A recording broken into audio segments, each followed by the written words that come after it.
road racing definitely got my attention through my dad, yeah. I mean, going racing with my dad, seeing the greats at the TT. I went there in 1982 to the Isle of Man. My dad sort of put me in a hedge and said, watch these, this is, you know, and Crosby, Joey Dunlop, Ron Haslam.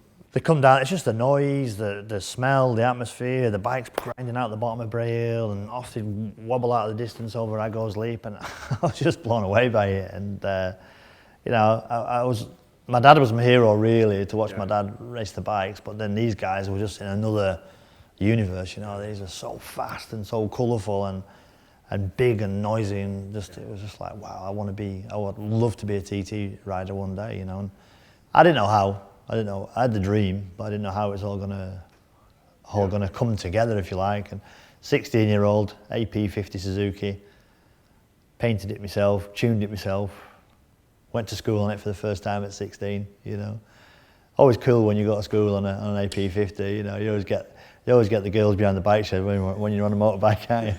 And then I had a Yamaha TZR 125, and I went to the Isle of Man round the track.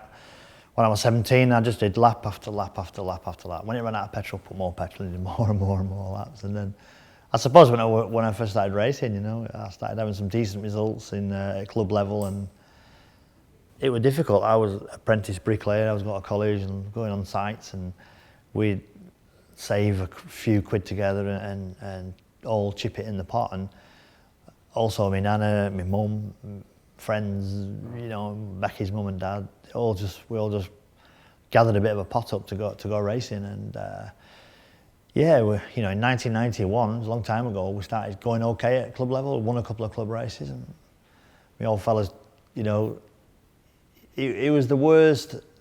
It could be the worst schoolboy dad, or it could be the best, you know.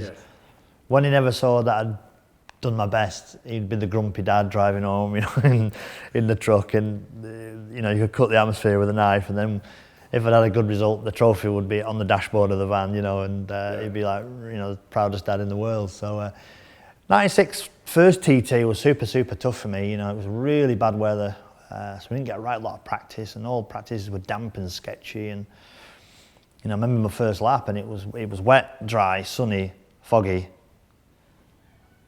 Like 4 seasons in one lap, you know. But it's all the things I'd read about and all the things I'd understood about over the years. And there I was with my orange jacket on going down Bray Hill. But at the time, it was, you know, the top men were Joey Dunlop, was Ian Locker, was Gary Dines, Dennis McCulloch. There was because I started off on 250s, you know, Mick Lofthouse on the small 2-strokes. And I wanted to do it that way. Like nowadays, you have to go with a big bike, and it's sort of a lot of pressure on you, and a lot of social media and things, you know. But them days, you were sort of under the radar, and you know, and but they were still. I looked up to them so much, and you know. But my best mate at the time got killed in practice on the Friday morning. Mick Lofthouse, he was called, and we shared a room together in the hotel, and you know, in a blink of an eye, he was gone. You know, he got caught out through Milltown, and.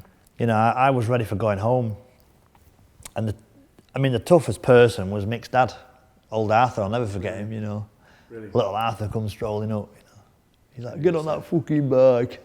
You know, yeah. He says, "That's what Mick had wanted you to do. Get on that bloody bike, get on with it, and see how you get on." You know, and I did. I rode, and selfish as we are, motorbike racers, I loved it. Sun shone on the day. Joey Dunlop won the race. I was 15th. I got my first little bronze replica. I got the best newcomer in class, and you know, sort of the rest is history, if you like. 1999 was when I won my first TT. So I'd been there in 96. I went there in 97, got on the podium. 98, I got on the podium again. But I'd been building my, you know, experience. I'd been growing up a little bit. I'd learnt the circuit. I was going better and better. I won out in America. I won the Daytona 250 race that year in 99. I was leading the British Championship. I'd done the race of the year. I'd done 500 Grand Prix.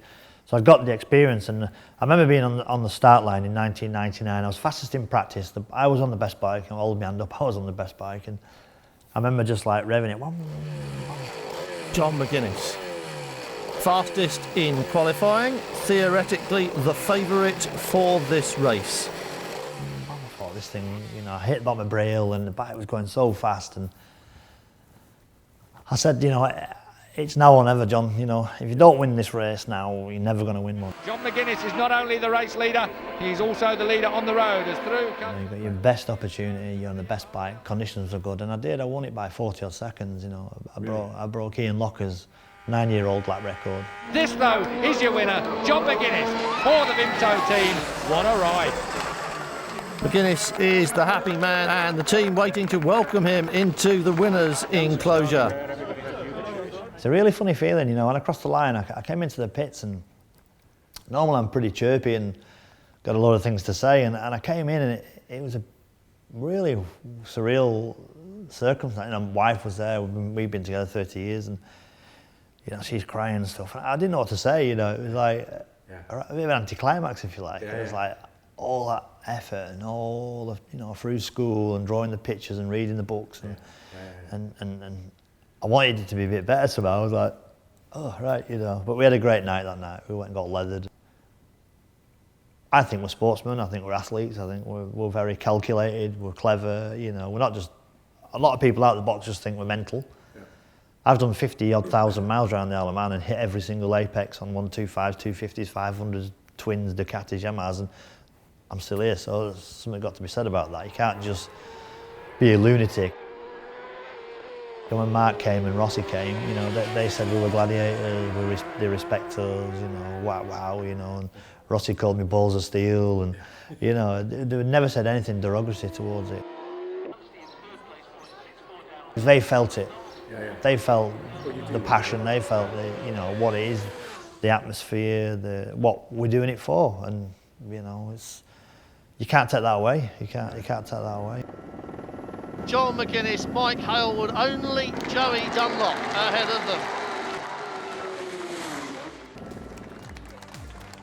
them. Last few years when I've won this race, I've had a bit of a lead and sort of watched my board and good pit stops in the way, but there I was like, you know, making sure I hit all the apexes and just trying to nick a little bit more time here and there. I just tried hard all the way to the end. For me, I will 100% stay involved in the sport. I'll definitely stay involved in like the industry. I love it so much. I love the people. I love the camaraderie. I like the.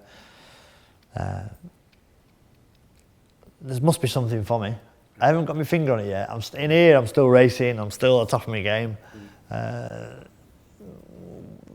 Reality, maybe it's not. Maybe it's time to look at something else. But I don't want to let go yet. I still. I'll at my fingertips. Give us another year, please. You know, I love getting the helmet on and riding, and to be on the grid this year on the Norton. You know, I never thought when I was through the fence. You know, my back was busting 4 bits, all my ribs were smashed, and you know, my leg was, you know, it was detached from my body. There was no circulation going through it. I never ever thought I'd be lining up at number 3, you know, and standing on the podium. 47 podiums now, more than anybody on the planet. So, yeah, it's you know, what is there else to do? What is there to prove? But there's nothing like doing that bit, you know. You have all the attention, all, you know, this, that, and the other. But when you put the lid on and just taps your shoulder, it's just you then and the bike. So.